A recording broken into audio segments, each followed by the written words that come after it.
तुम्हाला जर का तिखट पदार्थ जास्त आवडत असतील तर हा व्हिडिओ तुमच्यासाठी आहे। नमस्कार, मी डॉक्टर प्रज्वल झेंडे।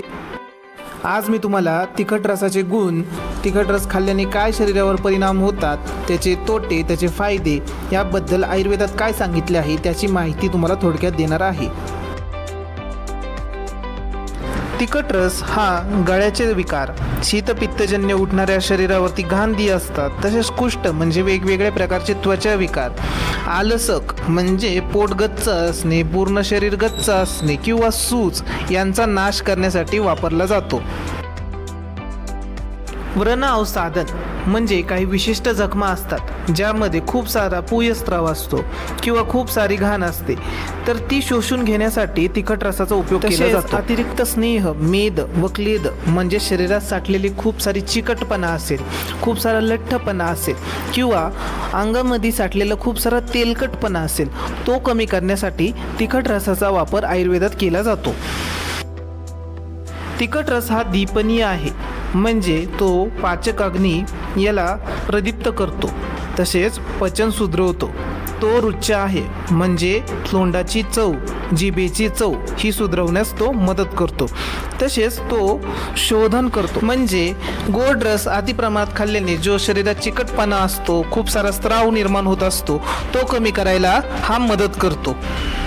शरीरात साठलेली घाण असेल, खूप चिकट घाण असेल आणि त्यांनी स्रोतस म्हणजे शरीरात वहन करणाऱ्या वाहिन्यांना जर अवरोध केला असेल तर ती मोकळी करायला हा तिखट रस मदत करतो।